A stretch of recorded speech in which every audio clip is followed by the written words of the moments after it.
사도행전 13장 1절부터 3절입니다. 사도행전 13장 1절부터 3절 말씀 찾으셔서 한 절씩 교도하겠습니다.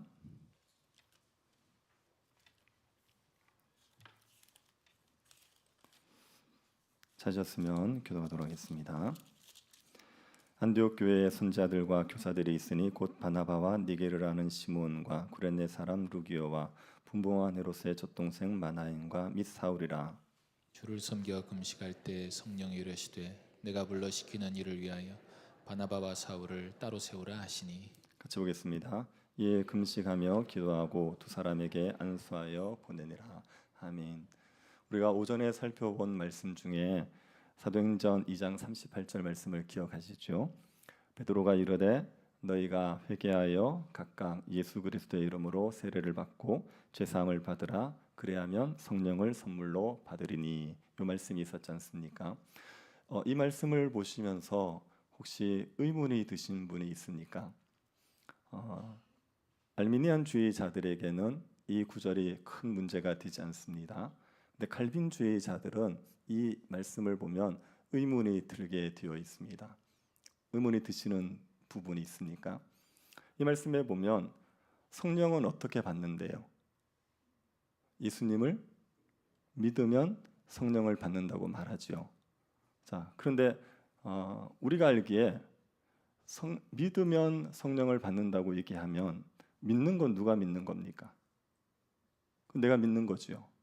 그죠?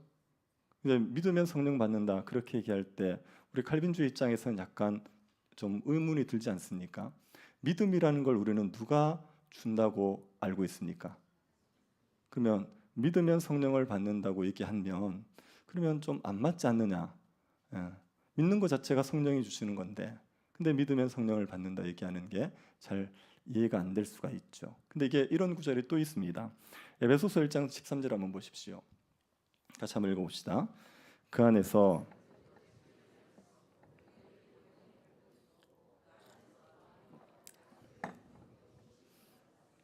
자, 여기도 약속의 성령으로 인침을 받는데 그 전에 뭘 해야 된다고 말하죠? 믿어서 약속의 성령으로 인침을 받는다 그렇게 말하지 않습니까? 그럼 이제 우리가 믿어야 된다 그래야지 성령을 받는다 얘기하면 성경은 우리가 믿는 건 우리가 하고 그러고 나면 성령을 선물로 준다 이렇게 이야기하는 것 같지 않습니까? 근데 우리가 알기에는 믿음 자체는 성령의 역사로만 가능한 거지요. 성령이 아니고서 우리가 절대로 믿을 수가 없습니다. 그런데 이런 성경 구절을 보면 믿으면 우리가 성령을 받는다고 말하니 우리가 믿어야 되는 것처럼 생각이 드는 겁니다. 사람이 하나님의 은혜가 없이도 믿을 수 있다라고 주장하는 사람들이 펠라기우스주의자들입니다. 펠라기우스주의자들은 사람은 전적으로 타락한 거라고 보지 않아요. 그래서 사람은 은혜가 없어도 선을 행할 수 있고 사람은 하나님을 믿을 수 있다 그렇게 얘기합니다. 근데 이제 알미니안주의라는 사람들이 있습니다. 이 사람들은 은혜가 있어야 믿는다. 그러나 결국 믿는 건 사람이어야 된다. 왜냐 사람에게 그 정도의 능력은 남아있다. 그러니까 믿는 건 사람이어야 된다. 그래야지 하나님께서 주시는 구원의 복을 누린다. 그렇게 얘기합니다. 칼빈주의자들은 그렇게 얘기하지 않습니다. 칼빈주의자들은 믿음 자체가 하나님의 은혜다. 그래서 사람이 믿는 게 아니라 하나님이 우리에게 믿음을 주시는 거다. 그래서 하나님이 우리를 살려내셔야 우리가 믿을 수 있다. 그렇게 얘기하는 거예요. 그래서 사람이 전적으로 타락했기 때문에 사람에게 믿을 수 있는 능력이 전혀 없다. 그래서 믿음도 하나님께서 주셔야 된다. 그렇게 얘기하는 겁니다. 칼빈주의는 그렇게 얘기해요. 그렇기 때문에 칼빈주의자들은 믿어서 성령을 받는다 얘기하면 헷갈리는 겁니다. 아니 성령을 받아야 믿는 거 아니냐? 그렇게 헷갈리는 거죠. 칼빈주의에서는 믿음이라는 건 중생의 결과로 온다고 보거든요. 그래서 믿음 이전에 사람이 살아나는 게 있습니다. 이게 지금 구원의 서정이라는 부분에 이렇게 되어 있습니다. 구원의 서정이라는 것은요 구원을 얻는 일을 순서적으로 설명한 건데 이거는 시간의 순서가 아닙니다. 이건 논리적인 거예요. 이게 한꺼번에 확 일어나는데 논리적으로 칠 때 이제 이런 과정들이 있다는 겁니다. 그래서 구원의 소정 첫 번째는 선택입니다. 하나님께서 창세 전에 우리를 택하셨어요. 그러고 나서 소명이 있습니다. 하나님의 부르심이 있어요. 우리를 하나님의 자녀로 하나님께서 불러내시는 겁니다. 택한 자들을 불러내시는 거죠. 그럴 때 중생이 일어납니다. 중생은 영원히 살아나는 거예요. 그러고 나면 회심이 있죠. 회심은 회개와 신앙입니다. 그래서 하나님이 우리를 중생시키면, 우리를 살려내시면, 그러면 회개하게 되고 예수를 믿게 되는 거예요. 그러고 나서 칭의가 이루어집니다. 그래서 믿으면 의롭다함을 받는 거죠. 그 칭의입니다. 그러고 나서 양자됨이 있어요. 우리가 하나님의 자녀가 되어지는 겁니다. 그리고 성화의 과정을 겪게 되죠. 이제 하나님의 자녀처럼 점점 거룩해지는 과정이 있고, 견인은요, 믿음을 끝까지 지킨다는 말이에요. 그렇게 됐을 때 영화에 이릅니다. 영화는 완전히 거룩해지는 예수 닮은 모습이 되는 겁니다. 이게 구원의 서정입니다. 그럼 이제 믿음은 몇 번째 단계입니까? 몇 번째 단계죠? 네 번째 단계죠. 회심. 이게 믿음이니까 네 번째 단계란 말입니다. 그럼 이제 회심 전에 뭐가 있느냐? 중생이. 그래서 사람이 살아나야지, 그래야지 믿을 수 있다. 이게 지금 우리가 칼빈주의에서 얘기하는 거거든요. 그러니까 우리 칼빈주의자 입장에서는 믿으면 성령을 받는다, 그 말이 잘 칼빈주의가 성경에 맞지 않은 것처럼 느껴질 수 있습니다. 성령을 받아야 믿는다 이렇게 얘기하지, 그래야지 우리가 하는 것과 맞는 거예요. 그래서 이제 요 구절이 우리에게 좀 헷갈릴 수 있습니다. 제가 볼 때는 아무도 안 헷갈리는데 저 혼자 헷갈리는 것 같긴 한데, 근데 이제 요 부분에 대해서 조엘 비키라는 신학자가 이렇게 얘기했습니다. 사람이 그리스도를 믿는 믿음으로 성령을 받는다는 것에 우리도 동의한다. 하지만 성령은 여러 가지 사역을 하신다. 예컨대 죄를 깨닫게 하시는 사역, 거듭나게 하시는 사역, 내주하시는 사역, 세례의 사역을 생각해 보라. 성령의 한 사역이 논리적으로 믿음 뒤에 온다고 해서 성령의 모든 사역이 그런 것은 아니다. 믿음으로 말미암아 성령에 의한 하나의 사역이 행해진다고 해서 그것이 믿음으로 이끄는 성령의 선행적 사역에 대한 반론이 되지 않는다. 뭔 말인지 이해가 안 되죠? 무슨 말이냐면, 자, 믿음으로 성령을 받는다고 말했습니다. 그러면 믿음은 내가 해야 되는 거냐? 그렇지 않아요. 믿음도 성령께서 주시는 거예요. 근데 성령의 사역은 믿음만 주시는 사역이 있는 게 아니라 성령 우리를 양자로 만드시기도 하고 연합도 시키시고 우리와 이게 복을 주시는 또 다른 사역이 있는 겁니다. 그래서 믿음으로 성령을 받는다고 말할 때 믿음으로 말미암아 성령의 복들을 받는 게 맞지만 그 믿음 이전에도 성령이 역사하셔야 된다는 걸 부정하는 건 아니란 말입니다. 그래서 믿음으로 성령을 받지만 성령으로 말미암아 믿는다, 이것도 같이 쓸 수 있는 표현인 겁니다. 그러니 믿음은 성령의 역사라고 우리가 얘기하는 거죠. 여러분, 이게 실제로 우리가 복음을 전하거나 또 우리가 믿음 생활하면요, 이거는 정말 성령이 아니고서는 믿게 할 수 없다는 거 다 공감하시는 거 아닙니까?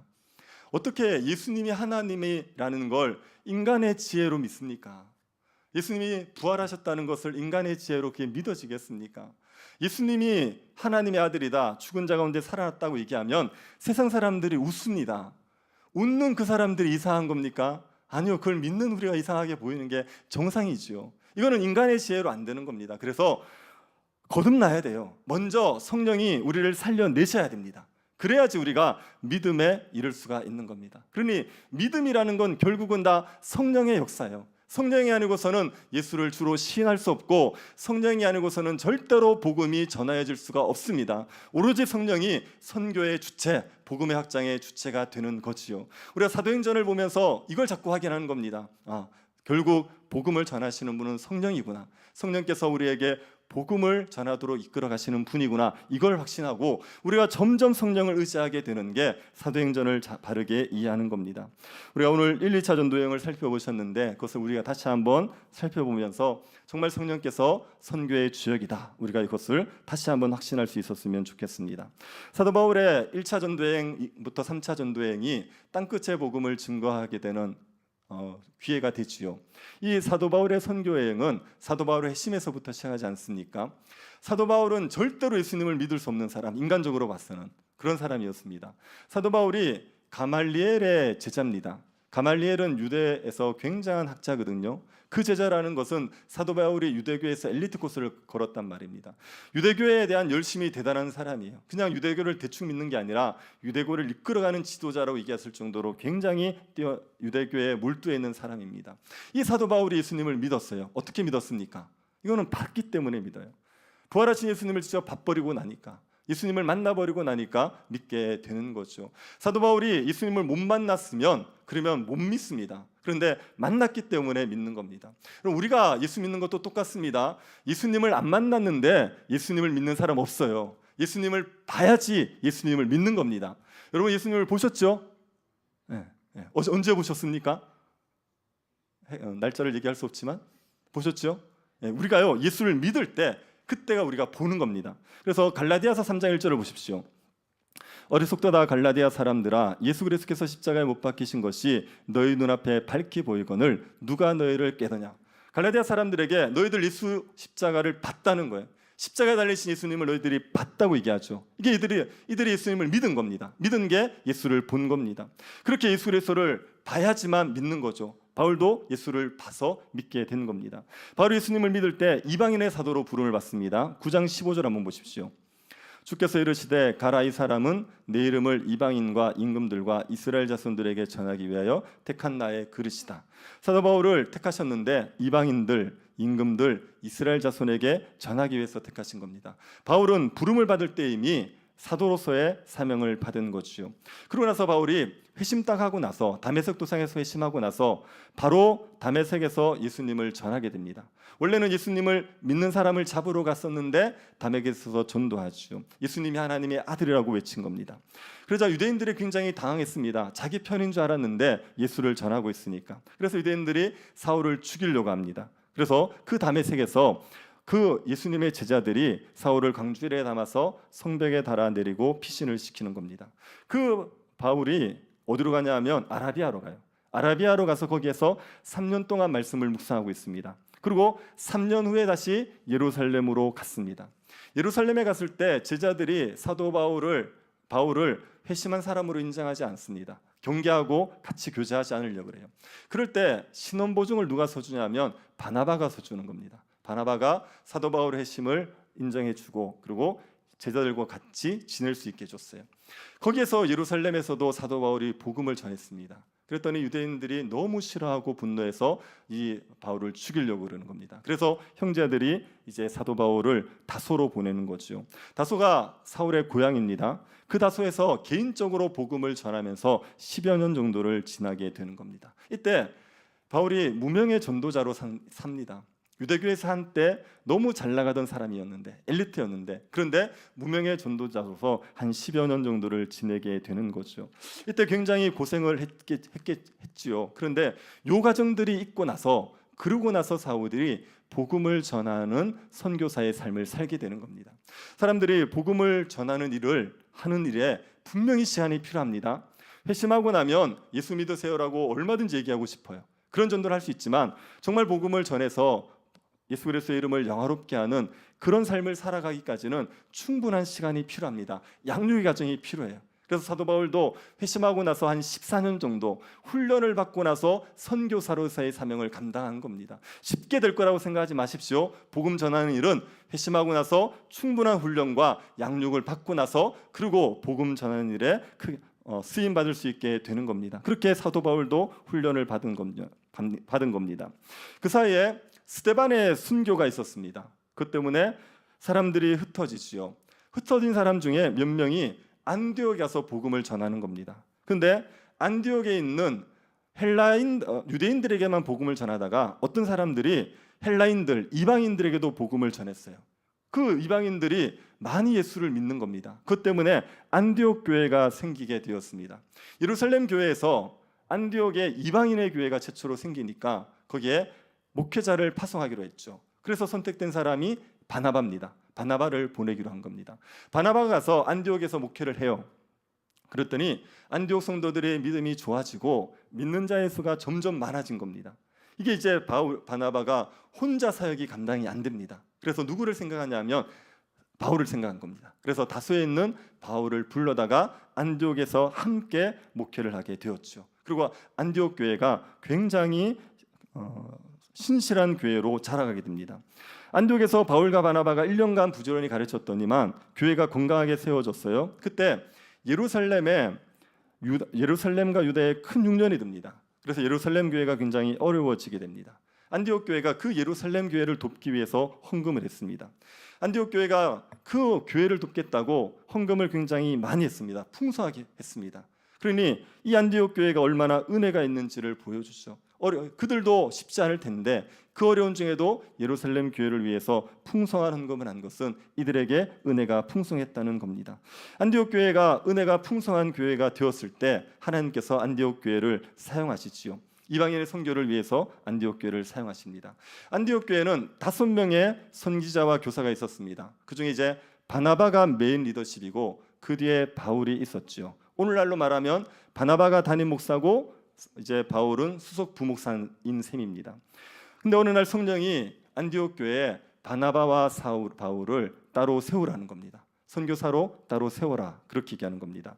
교회에서 가장 기둥같이 교회를 이끌어가는 그 두 사람을 선교사로 따로 파송하라는 겁니다. 안디옥 교회 입장에서는 쉽지 않겠죠. 그래서 이 성령의 인도를 듣고 그때부터 금식하기 시작해요.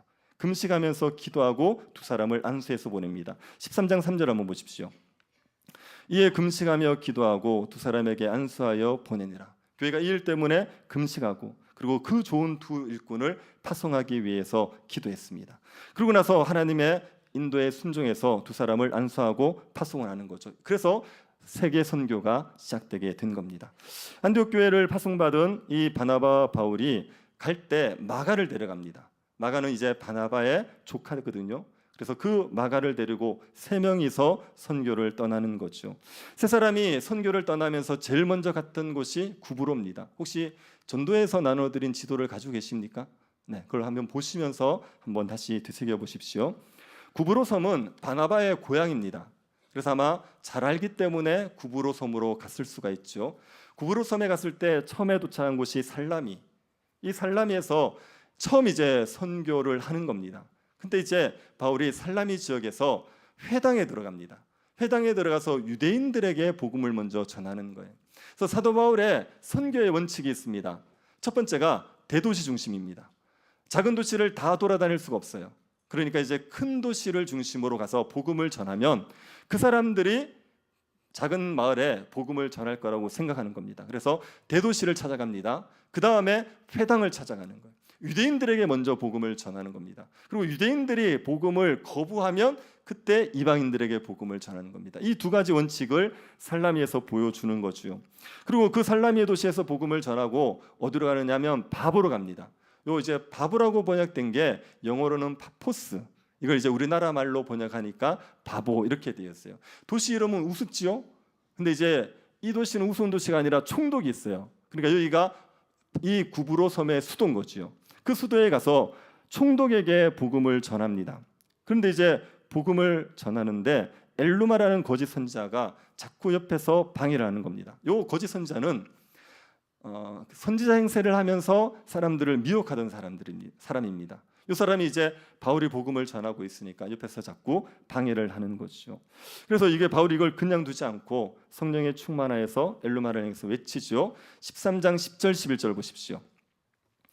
모든 거짓과 악행이 가득한 자요 마귀의 자식이요 모든 의의 원수요 주의 바른 길을 굽게 하기를 그치지 아니하겠느냐. 보라 이제 주의 손이 내 위에 있으니 내가 맹인이 되어 얼마 동안 해를 보지 못하리라. 엘루마에게 너희가 눈을 멀게 될 거다. 그리고 한동안 해를 보지 못할 거다. 그렇게 얘기했습니다. 그래서 계속 눈 머는 건 아니라 일정 기간 눈을 멀게 만들었습니다. 이것 때문에 이 총독이 깜짝 놀랍니다. 그리고 예수 그리스도를 받아들이는 일이 있었습니다.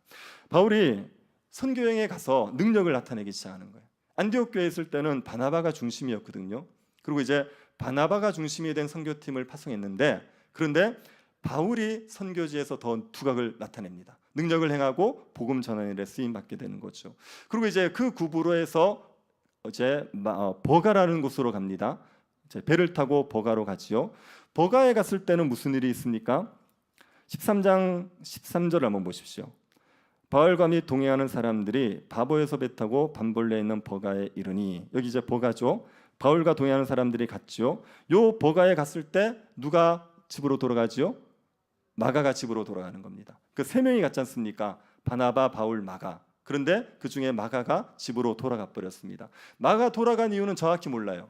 정확히 모르는데 한 가지 분명한 것은 마가는 준비가 되지 않은 선교사라는 건 분명합니다. 이렇게 무책임하게 돌아가면 안 되지요. 그런데 이제 중간에 돌아갔다는 자체가 아직 미숙하다는 겁니다. 준비가 안 됐다는 겁니다. 이게 선교사로 파송을 하거나 목회자로 안수를 할 때 중요한 것은 그 사람이 충분히 준비된 사람을 보내야 됩니다. 그러니까 교회가 선교사를 파송하는데 그냥 머리만 뜨겁게 만들어 놓고 그리고 복음을 위해서 살아갈 수 있는 능력이 없는 사람들을 보내면 안 돼요. 충분히 검증하고 충분히 잘 이렇게 훈련시켜서 준비된 사람을 보내려고 애를 써야 됩니다. 우리 교회도 단독 선교사를 파송할 생각을 하고 있거든요. 그래서 단독 선교사를 파송할 때 충분히 준비된 사람을 보내기 위해서 노력해야 됩니다. 보내고 나면 거기는 정말 영적 전쟁이에요. 그러니까 그 전쟁에서 살아남을 수 있도록 충분히 훈련시키고 준비시켜서 보내야 됩니다. 근데 마가는 그런 준비가 안 된 사람입니다. 그런 준비가 안 된 상태에서 따라갔다가 중간에 돌아가 버리죠. 그래서 바울과 바나바 두 사람만이 복음을 전하러 갑니다. 버가에서 비시디아 안디옥으로 갑니다. 바울과 바나바가 파송받은 교회가 어디였습니까? 안디옥이죠. 둘 다 안디옥입니다. 그런데 파송받은 교회는 수리 안디옥, 그리고 지금 간 교회는 안디옥은요 비시디아 안디옥. 그래서 같은 안디옥인데 지역이 다른 겁니다. 그 비시디아 안디옥에 갔죠. 비시디아 안디옥 가서도 여전히 회당에 들어가서 복음을 전하는 겁니다. 회당에 들어가서 바울이 복음을 전할 때 바울이 구약의 역사부터 시작합니다. 이스라엘 역사를 쫙 훑으면서 복음을 전합니다. 바울의 논지는 이런 겁니다. 하나님께서 이스라엘에게 은혜를 베풀었다. 애굽에서 건져내시고 광야에서 인도하시고 가나안 땅을 주시고 사사시대에 사사를 보내주시고 사울을 주시고 다윗을 주시고 은혜를 베풀었다. 근데 이스라엘은 끊임없이 하나님을 대적했다. 그런데도 불구하고 하나님께서 계속 은혜를 베푸셔서 메시아를 주셨다는 겁니다. 그 메시아를 주셨는데 그 메시아도 거절했다. 그 메시아가 누구냐? 예수 그리스도다. 예수 그리스도를 메시아로 보내주셨는데 그 메시아를 거절했기 때문에 심판을 받는다. 예수 그리스도를 메시아로 받아들여야 그래야지 구원을 얻는다. 그 얘기를 한 게 되는 겁니다. 이 바울이 비시디아 안디옥에서 설교한 걸 보면요, 구약에 대해서 굉장히 능청하죠. 그리고 구약을 가지고 예수 그리스도에 대해서 이야기를 하는 겁니다. 그렇게 전했을 때 많은 사람들이 그 이야기를 더 듣고 싶어하는 겁니다. 그래서 바울에게 다음 안식일에도 와도 설교를 해달라 그랬습니다. 그 다음 안식일에 거의 유대인들의 모든 사람들이 그 바울의 설교를 듣기 위해서 모였습니다. 이걸 보자 유대인들이 시기가 나는 겁니다. 자기들이 성경을 가르칠 때 이렇게 사람들이 열광적으로 반응하지 않았거든요. 근데 바울이 복음을 전했더니 많은 사람들이 바울의 복음을 들으려고 하는 겁니다. 그래서 이게 너무 시기가 나니까 바울이 전하는 복음을 반박해요. 시기심 때문에 복음에 대해서 자꾸 반박을 하는 겁니다. 그래서 바울과 바나바가 전해주는 복음을 이 유대인들이 거부하는 겁니다. 그래서 바울과 바나바가 유대인들에게 복음을 전하지 않고 이방인들에게 전하는 거예요. 너희들이 복음을 거부하기 때문에 우리는 이제 이방인들에게 가서 전하겠다. 그리고 이방인들에게 복음을 전해요. 이방인들이 그 복음을 듣고 너무 좋아하는 겁니다. 그리고 많은 사람들이 복음을 받아들이게 됩니다. 그래서 하나님께서 영생 주기로 작정된 자들은 다 믿었다고 얘기할 정도로 그곳에 많은 이방인들이 예수 그리스도를 믿게 됐어요. 이걸 보자 유대인들이 또 시기심이 일어나서 사람들을 선동해서 바울과 바나바를 이 안디옥에서 쫓아내버리는 겁니다. 바울과 바나바가 안디옥에 쫓겨나면서 어떻게 하죠?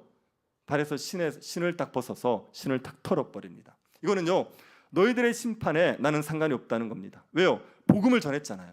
복음을 전했는데도 불구하고 받아들이지 않았으니까 그 책임을 너희들이 져야 된다는 겁니다. 그래서 복음을 전할 때 사람들을 다 받아들이게 해야 된다고 얘기하면 안 됩니다. 그렇게 안 됩니다. 분명히 거부하는 사람들이 있어요. 그래서 우리 역할은 뭐냐면 전하는 게 우리 역할이지 받아들이게 하는 건 역할이 아닙니다.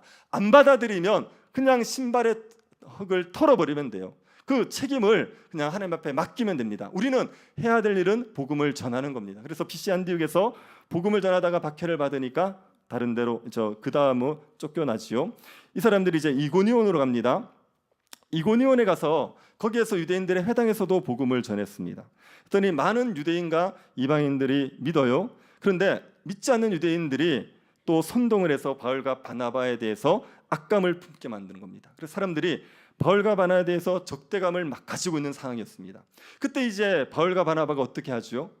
그러니까 줄을 힘입어서 거기에서 꾸준히 참고 버티는 겁니다. 사람들이 다 악감을 가지고 적대감을 가지고 있는 상황 속에서도 예수 그리스도를 의지하여서 열심히 거기에서 복음을 전하고 있었어요. 그랬더니 하나님이 거기에 기사와 표적이 일어나게 만드는 겁니다. 그것 때문에 많은 사람들이 주께로 돌아오게 됩니다.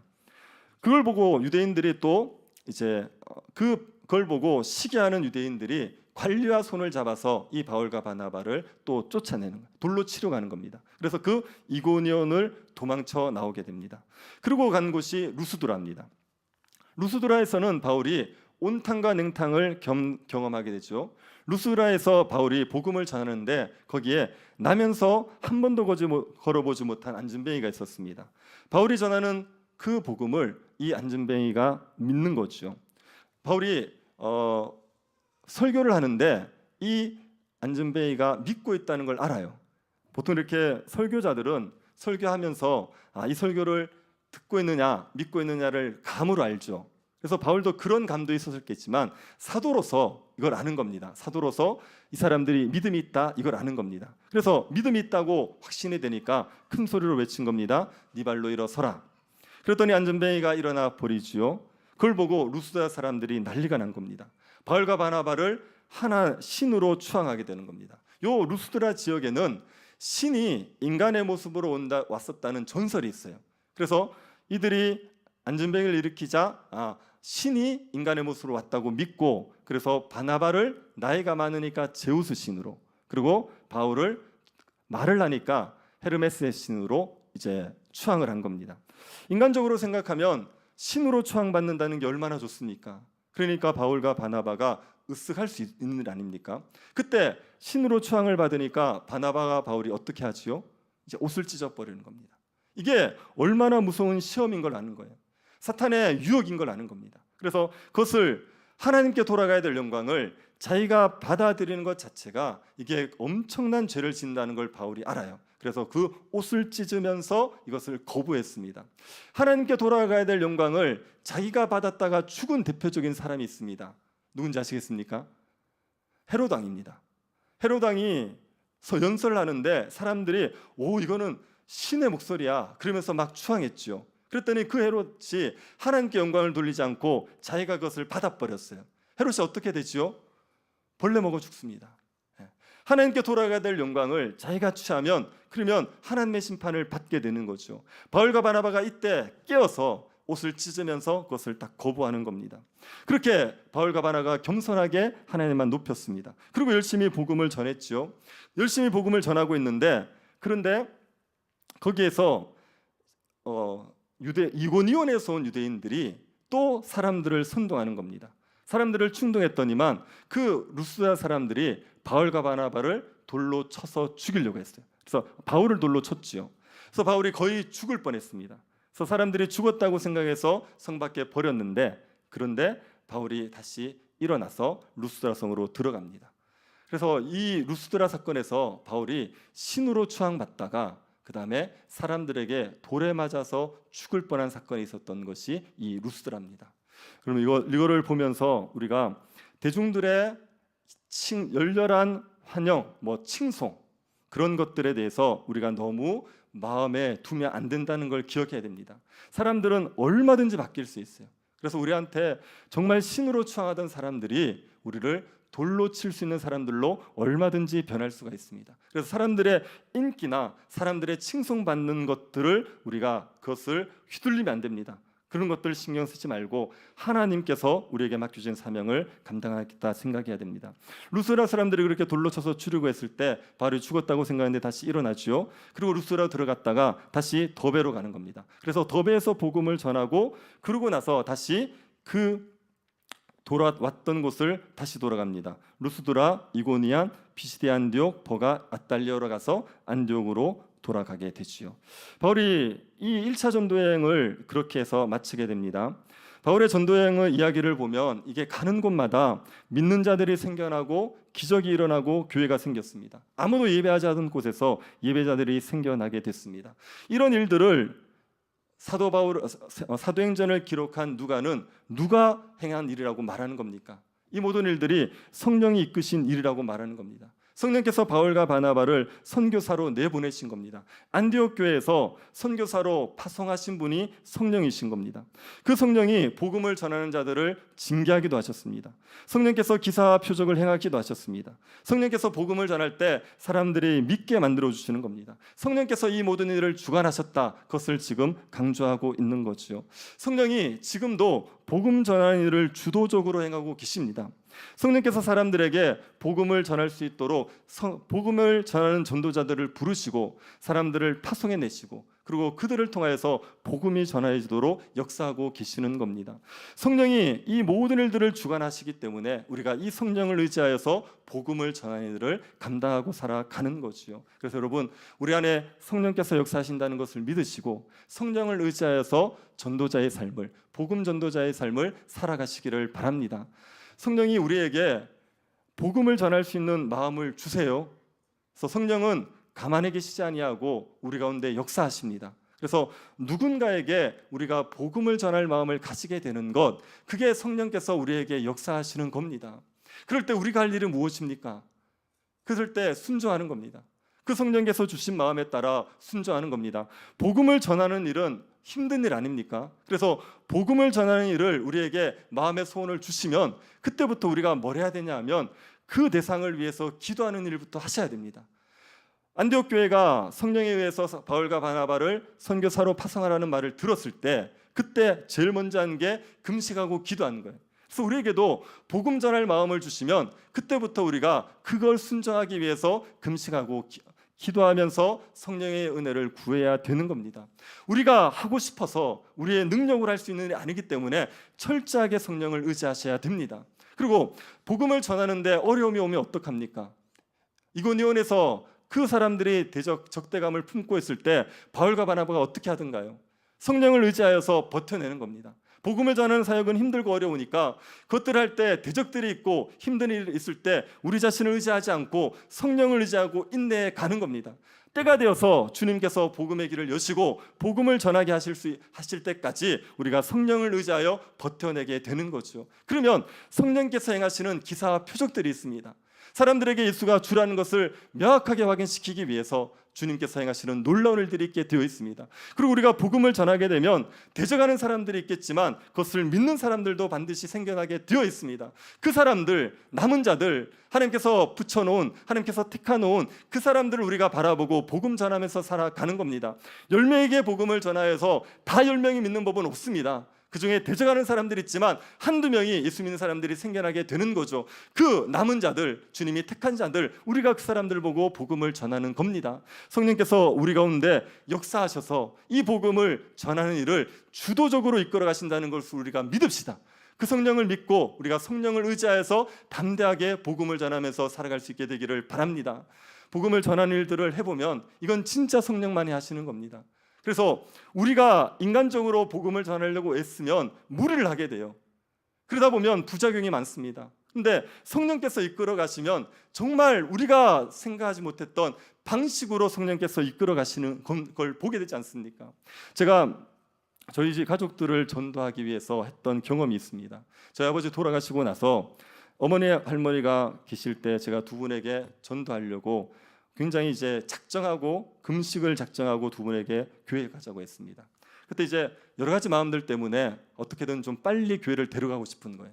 그래서 약간 몰아붙이듯이 제가 금식하면서 두 분이 교회를 가시기 전까지는 밥을 제가 안 먹겠다고 얘기했습니다. 저희 할머니가 굉장히 온유하신 분이에요. 그러니까 저한테 한 번도 뭐 이렇게 싫은 소리를 잘 안 하시는 분입니다. 그래서 웬만하면 다 들어주시는 분이에요. 근데 제가 어머니 교회 가시기 전까지는 제가 밥을 안 먹겠다고 얘기했더니 저희 할머니가 굉장히 강하게 저한테 얘기하셨어요. 저한테 뭐라 그랬냐면 교회에서 그렇게 가르치더냐. 교회에서 그렇게 전도하라고 가르치더냐? 교회에서 밥 굶으라 그러시느냐? 그렇게 얘기하는 겁니다. 그리고 뭐 이런저런 얘기를 하셨어요. 그러다가 끝에 할머니가 초강수를 뒀습니다. 뭐라 그랬냐면 네가 밥을 안 먹으면 나도 밥을 안 먹겠다. 그다음에 한 마디를 덧붙였어요. 네가 5, 6월에 늙은이가 밥 안 먹으면 어떻게 되는지 알지? 그렇게 얘기하셨어요. 그래서 초강수를 딱 드시더라고요. 그 때문에 이제 제가 손을 들었죠. 이건 아니다 싶어서 제가 손을 딱 들었어요. 그리고 굉장히 마음이 상했었는데 그러고 나서 한참 좀 지나서 제가 뭐 전도한 것도 아니에요. 전도한 것도 아니고 뭘 한 것도 없었습니다. 근데 어느 날 할머니한테 교회 갈래 그랬더니 교회를 가시겠대요. 그래서 따라 나오셨어요. 그러고 나서 좀 있다가 저희 어머니가 따라 나오셨어요. 그리고 나중에 또 저희 형님이 나왔어요. 뭐 제가 뭐 이렇게 전도하려고 금식하고 난리를 쳤을 때 아무런 일이 없었는데 근데 어느 순간 때가 되니까 하나님께서 이끌어 가시는 거예요. 그래서 너무나도 자연스럽게 교회에 나오게 되고 그리고 예배 제사가 없어지고 추도 예배를 드리게 되고 그런 변화들이 일어나는 겁니다. 그래서 우리가 하는 게 아닙니다. 우리의 능력으로 하는 게 아닙니다. 그건 성령께서 하셔야 되는 거예요. 그렇기 때문에 성령을 의지합시다. 성령께서 일하실 것을 믿고 매일매일 우리는 뭘 하면 되냐? 우리의 삶에서 신자답게 살아가면서 기회가 열리면 복음 전하고 기도하고 그렇게 살아가다 보면 성령의 역사로 말미암아 전도의 문이 열리고 복음이 전해지는 역사가 일어나게 됩니다. 여러분 성령을 믿읍시다. 성령께서 역사하신다는 걸 믿읍시다. 그리고 성령을 의지합시다. 성령께서 자꾸 마음에 복음 전할 마음을 주십니까? 성령 여러분의 마음을 감동하셔서 예수를 전하고 싶은 뜨거운 마음을 자꾸 주십니까? 그게 우리가 성령 충만하다는 얘기입니다. 제가 이거 다음에 한번 설교할 생각이 있는데 성령 세례, 성령 충만 이게 어떤 의미인지를 한번 설명해 드릴게요. 근데 성령 충만은요 예수 충만입니다. 성령 충만은 믿음 충만이에요. 우리에게 예수로 충만해지고 우리에게 믿음으로 충만해지는 게 성령 충만입니다. 그래서 우리가 예수 그리스도를 따라 살고 싶고 우리가 예수 그리스도를 전하고 싶고 그런 마음이 우리에게 일어나는 게 그게 성령 충만한 상태의 모습입니다. 성령 충만한 사람들에게는 끊임없이 성령께서 우리에게 전도할 마음을 주세요. 사람들에게 자꾸 복음을 전할 마음을 주세요. 어떻게든 선을 행하고 싶고 사람들에게 예수 그리스도를 말로 전하고 싶은 마음을 주시는 겁니다. 그런 성령 충만함이 신자들에게는 반드시 있어야 됩니다. 복음에 대한 관심이 없고 혹시 복음을 전하는 일들에 대해서 아무런 감동이 없고 그렇게 살아가는 게 별로 좋지 않으시면 여러분이 성령 충만을 받으셔야 됩니다. 회개하고 성령 충만을 받으십시오. 예수를 주와 그리스도로 섬기는 삶으로 다시 돌아오셔야 됩니다. 그래서 우리 안에 뜨거움이 있어야 돼요. 복음의 열정들이 있어야 됩니다. 그 복음을 전하고 싶은 마음이 있어서 성령 충만하여서 성령이 우리에게 복음을 전할 감동들을 계속 받아야 됩니다. 그게 우리가 신자로서 충만한 삶을 살아가는 겁니다. 제가 교회의 부흥을 위해서 여러 번 기도하고 또 말씀드리지 않습니까? 부흥이라고 얘기할 때 이런 겁니다. 부흥은 우리가 이미 알고 있는 거예요. 우리가 예수 그리스도가 구원자라는 거 알지요. 그 다음에 예수 그리스도를 믿지 않으면 지옥 간다는 거 알지요. 예수를 믿으면 천국 간다는 거 알지요. 이거 다 하는 겁니다. 이 다 하는 건데 그 다 하는 것이 우리에게 새롭게 다가오는 거예요. 이미 알고 있는 진리지만 그 복음의 진리가 마음에 확신이 돼버리는 겁니다. 너무나도 마음에 확신이 되어서 이 복음을 전하지 않고는 견딜 수 없는 심령이 되어지는 게 부흥입니다. 이게요 한두 사람에게 일어나면 영적인 각성이에요. 그러나 이게 집단적으로 일어나면 이게 부흥이 돼버리는 겁니다. 온 교회가 복음을 전하고 싶은 마음에 뜨거워지면 그게 부흥이 일어났다고 말하는 겁니다. 여러분 예수 그리스도를 전하고 싶은 마음에 뜨거우십니까? 복음의 열정 가운데 뜨겁게 있습니까? 그런 마음이 우리에게 한번 부어져야 됩니다. 그게 부어져야 그러니까 우리가 이 대구 지역을 향한 싸움을 해볼 수가 있는 겁니다. 이 대구 지역의 복음을 들고 나아가는 일은 그 안디옥으로 가는 일, 이고니온으로 가는 일, 루스드라로 가는 일과 똑같아요. 우리에게 대한 적대감을 가지고 반감을 가진 무수히 많은 사람들이 있을 겁니다. 그들 앞에 담대히 복음을 전하는 일은 우리의 능력으로 되지 않습니다. 성령의 능력으로만 가능한 일입니다. 그 일을 위해서 성령이 우리에게 역사하셔야죠. 우리에게 다시 한번 복음의 열정들을 주시고 복음을 전할 마음들을 주셔야죠. 그래야지 우리가 담대히 복음을 외치면서 살아갈 수가 있습니다. 그러니 성령을 의지합시다. 성령을 구합시다. 하나님께서 우리에게 주신 이 놀라우신 자원들 이것들 사용해서 복음 전하는 일을 우리가 힘껏 감당할 수 있도록 우리에게 성령을 주시기를 기도합시다. 하나님께서 성령을 부어주셔서 우리에게 다시 한번 복음의 증인이 되어진 역사들을 주시고 또 복음이 전해질 때 영혼들이 살아나는 역사가 끊임없이 일어나는 그런 역사들을 보게 되기를 간절히 바랍니다.